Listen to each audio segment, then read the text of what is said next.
Hello students, welcome back to my channel 10th class Hindi medium chapter 7 हमारा complete हो चुका था, लेकिन इसमें कुछ इम्पोर्टेंट एग्जाम्पल्स हैं जो कि एग्ज़ाम की दृष्टि से बहुत ही अच्छे क्वेश्चंस हैं। तो इन क्वेश्चंस को मैं करा रहा हूँ, ध्यान से देखिए। Example number 9, page number 183।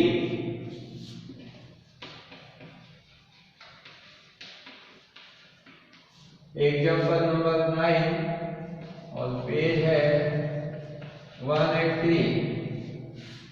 देखिए इस क्वेश्चन में क्या है।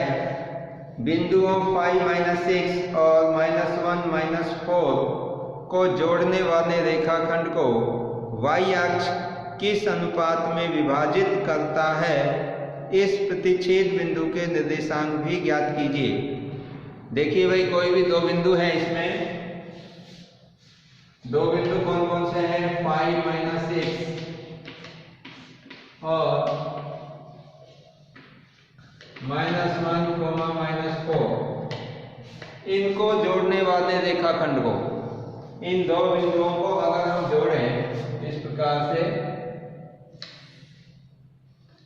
इस बिंदु का नाम अगर मैं ए रख दूं, इस बिंदु का नाम मैं अगर बी रखूं, तो ये जो ए बी आपका रेखाखंड बना है, इस रेखाखंड को y अक्ष किस अनुपात में विभाजित करता है, वो अनुपात हमें फाइंड आउट करना है। तो देखिए y अक्ष किस अनुपात में विभाजित करता है, तो मैंने आपको बताया था कि जब भी आपको अनुपात का क्वेश्चन आए और अनुपात मानना पड़े तो m1 m2 के बजाय आपको k/1 मानना है। कौन सा मानेंगे? k/1।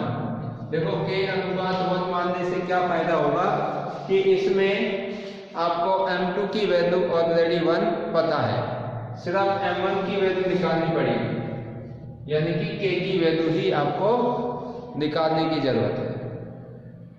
तो हम ये मान लेते हैं कि इस AB रेखाखंड को y अक्ष k/1 के अनुपात में विभाजित करता है, और जो y अक्ष है, जैसे y अक्ष आपका इस प्रकार से आया और यहां पर इसको विभाजित किया, तो इस विभाजित बिंदु के जो निर्देशांक होंगे वो निर्देशांक क्या होंगे? आपको पता y अक्ष के ऊपर अगर कोई भी बिंदु होता है तो उसके निर्देशांक क्या होते हैं भाई? 0, y। क्या होते हैं? 0, y। यानी कि y अक्ष के ऊपर जो x निर्देशांक होता है, जिसे हम भुज कहते हैं, उसकी वैल्यू 0 होती है। तो देखिए इस तरीके से हम इस क्वेश्चन को सॉल्व करेंगे और क्या लिखेंगे? माना AB रेखाखंड को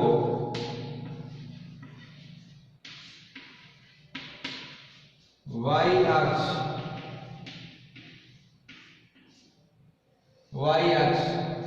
k/1 में विभाजित करता है, k/1 में विभाजित करता है। तो विभाजित बिंदु के निर्देशांक, तो विभाजित बिंदु के निर्देशांक कौन से सूत्र से निकालेंगे भाई? देखो y अक्ष ने इस रेखाखंड को दो भागों में विभाजित कर दिया, तो विभाजन सूत्र से। कौन सा सूत्र यूज करेंगे भाई? विभाजन सूत्र। विभाजन सूत्र से, डिस्टेंस फॉर्मूला, विभाजन सूत्र से। तो क्या होंगे भाई? इस बिंदु को मैं P दे देता हूं, तो P के निर्देशांक m1 x2 plus m2 x1 upon m1 plus m2, m1 y2 plus m2 y1 upon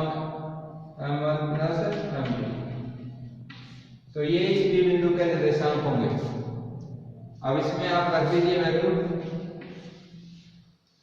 देखिए ये x1 y1 है, ये x2 y2 है, और जो k/1 था इसमें ये m1 है, ये m2 है।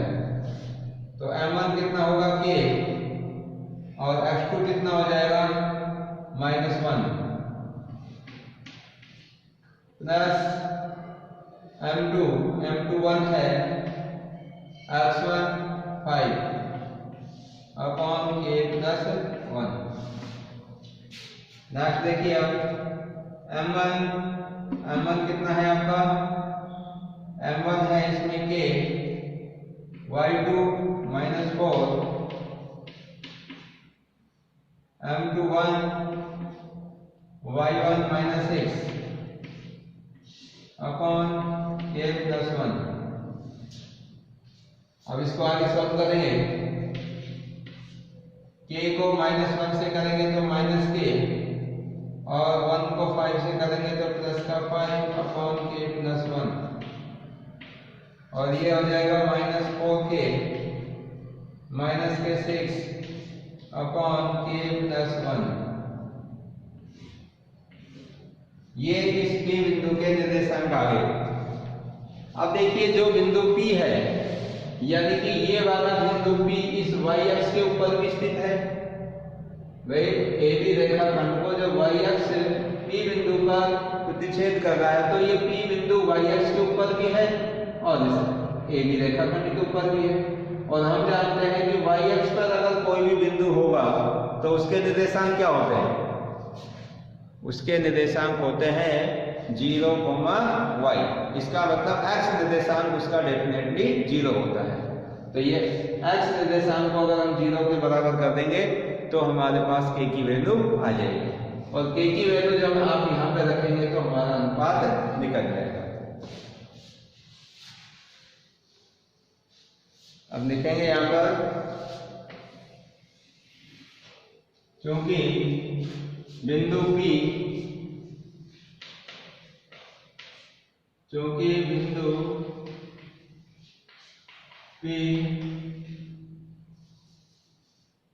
y अक्ष के ऊपर स्थित है, y अक्ष पर स्थित है, जहां भुज 0 होता है, यानी कि x निर्देशांक 0 होता है। क्योंकि बिंदु P y अक्ष पर स्थित है, इसके निर्देशांक 0, y होंगे। अतः x निर्देशांक 0 है, अतः x निर्देशांक 0 है।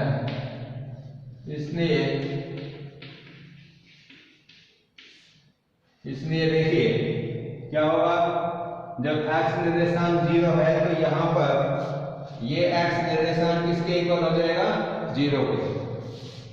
इसलिए -k plus 5 upon k plus 1 equal to 0। क्योंकि ये जो बिंदु P है y अक्ष पर स्थित है, तो ये बिंदु P है जो इस लाइन को, यानी कि y अक्ष को क्या करेगा, सेटिस्फाई करेगा। क्योंकि जो बिंदु x के निर्देशांक हैं वो ये हैं और ये y के निर्देशांक हैं, तो आपका जो x निर्देशांक है वो 0 है। इसलिए k plus 5 upon k plus 1 equal to 0। अब इसके नीचे 1 मानकर क्रॉस मल्टीप्लाई करें तो ये तो हो जाएगा 0, और minus k plus 5 equal to 0, और k इक्वल टू आपका आ जाएगा 5, क्योंकि इधर जाके माइनस का होगा और माइनस माइनस से ये कैंसिल हो जाएगा। तो हमारे पास k की वैल्यू कितनी आ गई, 5। अब k की वैल्यू 5 आ गई तो अब आपसे ये एक चीज और पूछ रहा है कि इस प्रतिच्छेद बिंदु के निर्देशांक भी ज्ञात कीजिए। भाई आपको प्रतिच्छेद बिंदु के निर्देशांक भी निकालने हैं, तो इसमें आपको सिर्फ किसकी वैल्यू चाहिए, x तो 0 है, आपको y की वैल्यू चाहिए, और y है आपका, देखिए यहाँ पर ये वाला पॉइंट, क्या है y, तो इसमें k के स्थान पर पाई रख देंगे तो आपके इस प्रतिच्छेद बिंदु P के निर्देशांक आ जाएंगे। तो देखिए -4k -6/k+1 is equal to, यहां से शुरू कर रहा हूं,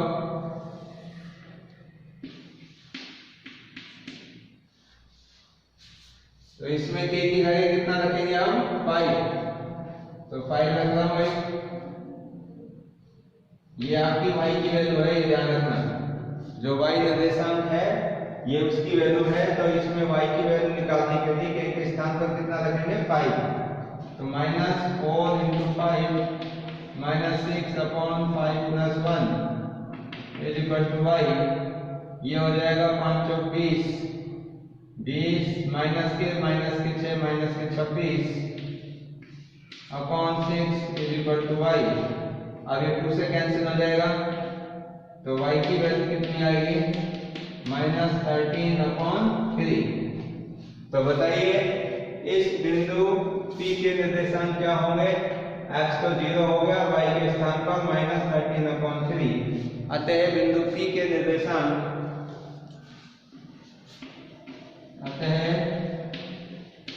P के निर्देशांक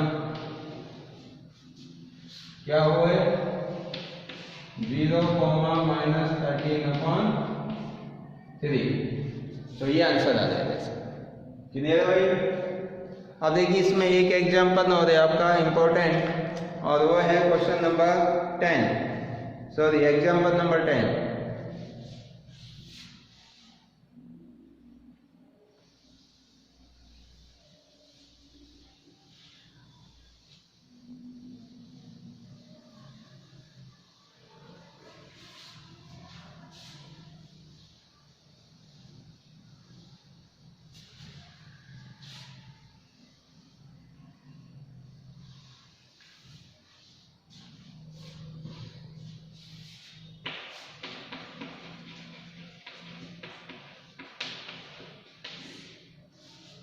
इसमें है पेज नंबर 183।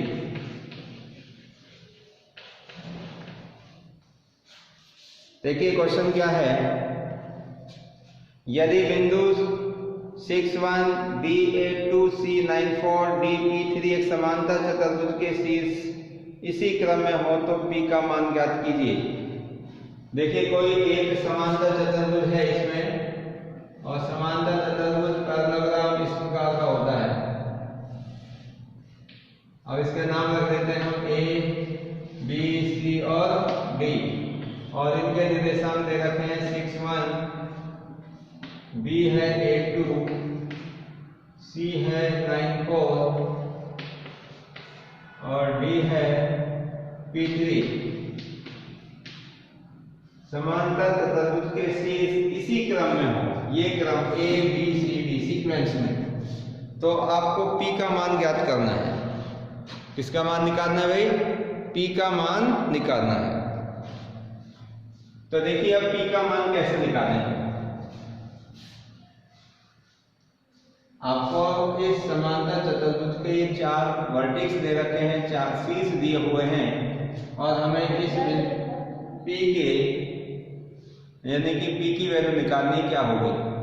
तो देखो इस क्वेश्चन को सॉल्व करने के लिए हम जानते हैं कि समांतर चतुर्भुज के जो विकर्ण होते हैं वो एक दूसरे को समद्विभाजित करते हैं।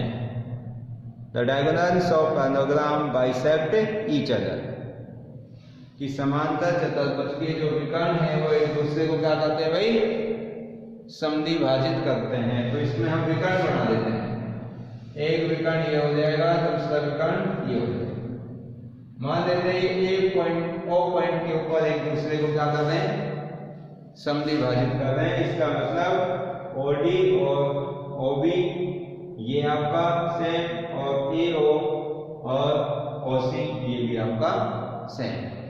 तो अब क्या है कि जब इस पॉइंट के ऊपर ये दोनों विकर्ण आपके समद्विभाजित हो रहे हैं, तो ये AC आपका एक 9 सेगमेंट हो गया, ये O इसका मिड पॉइंट बन गया। ऐसे ही BD ये लाइन सेगमेंट और ओ भी इसका मिड पॉइंट होगा। तो देखिए दोनों विकर्ण का मिड पॉइंट कौन है? ओ है। इस AC विकर्ण का भी और BD विकर्ण का भी मध्य बिंदु O है। तो हम इस O मध्य बिंदु के निर्देशांक निकाल लेते हैं AC विकर्ण के लिए भी और BD विकर्ण के लिए भी। और ये जब O के जो निर्देशांक आएंगे वो निर्देशांक कैसे होने चाहिए? सेम होने चाहिए। तो हमारा P की वैल्यू आ जाएगी। तो क्या लिखेंगे? यही बात लिखेंगे इसमें, क्योंकि हम जानते हैं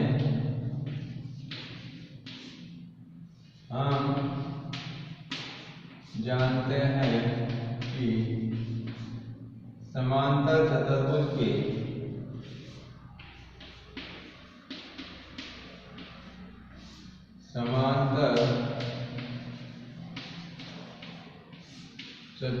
के विकर्ण परस्पर समद्विभाजित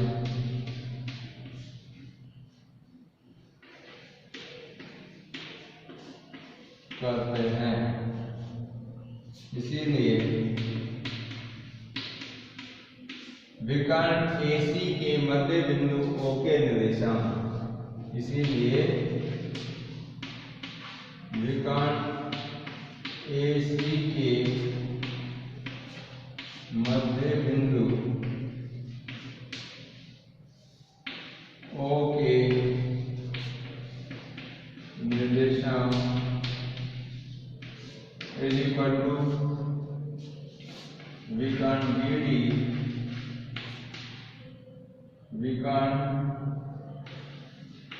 BD के मध्य बिंदु O के निर्देशांक दोनों बराबर होंगे।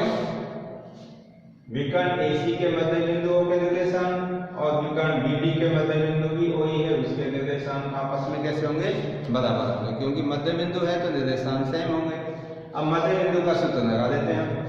तो क्या होगा भाई? AC के मध्य बिंदु के निर्देशांक, देखो भाई हम जानते हैं कि जब ये AC लाइन सेगमेंट है O इसका मध्य बिंदु है, तो इस O के जो निर्देशांक होंगे इस फॉर्मूले से x1 + x2 अपॉन 2 और y1 + y2 अपॉन 2। तो ये x1 ये y1 ये x2 ये y2, तो x1 हो जाएगा 6 + 9 अपॉन 2 और y1 + y2 1 + 4 अपॉन 2। इसी प्रकार से अब इस BD विकर्ण के मध्य बिंदु O के निर्देशांक यही तरीके से x1 + x2 अपॉन 2, तो P + 8 अपॉन 2 ये हो गया x1 ये x2 और ये y1 3 + 2 अपॉन 2। अब देखिए इसको सॉल्व कर देते हैं। तो O बिंदु के 9 से 15/2 और 5/2 P + 8 अपॉन 2 और ये हो जाएंगे 5 अपॉन 2। तो देखिए हमें किसकी वैल्यू निकालनी है? P की। तो आपका इस बिंदु में जो ये O बिंदु के निर्देशांक ये है x और y, और ये भी O बिंदु के निर्देशांक x और y। तो इसका x निर्देशांक और इसका भी x निर्देशांक दोनों सेम होंगे। The coordinate of point O और ये भी coordinate of the point O दोनों O के कोऑर्डिनेट है, तो इसका x कोऑर्डिनेट और इस पॉइंट का भी x कोऑर्डिनेट दोनों सेम होंगे। तो ये कंपेयर करके देखें तो क्या होगा भाई? इसका 15/2 इक्वल होगा किसके? P + 8 अपॉन 2 के। और ये दोनों आपस में ये भी दोनों बराबर होंगे जो कि है ही, तो इनको तो बराबर करने से कोई फायदा नहीं है, क्योंकि P की वैल्यू तो आपके x निर्देशांक हुई थी। अब देखिए 2 से 2 कैंसिल हो जाएगा। अब ये इक्वेशन बन गई आपकी P + 8 = 15 और P की वैल्यू निकालेंगे तो 8 का ट्रांसपोज कर देंगे, तो P = कितना आ जाएगा भाई? 15 - 8 = 7। तो ये हमारा आंसर आ गया P = 7। क्लियर? तो इस प्रकार से हम इस क्वेश्चन को भी सॉल्व कर सकते हैं। तो ये जो दोनों मैंने आपको एग्जाम्पल्स बताए हैं वेरी वेरी इंपॉर्टेंट, ये बहुत ही अच्छे क्वेश्चंस हैं, एग्जाम में पूछते रहे हैं इनको। तो आपका ये जो चैप्टर है 7 ये मेरी तरफ से कंप्लीट है, लेकिन फिर भी इसमें आपको कोई भी डाउट हो, कोई प्रॉब्लम हो तो आप पूछ सकते हैं। और इससे आगे की जो नेक्स्ट क्लास होगी उसमें हम आपका टेस्ट लेंगे इस चैप्टर का, और कोई डाउट हो तो आप बीच में पूछ सकते हो। So thank you and thank you very much.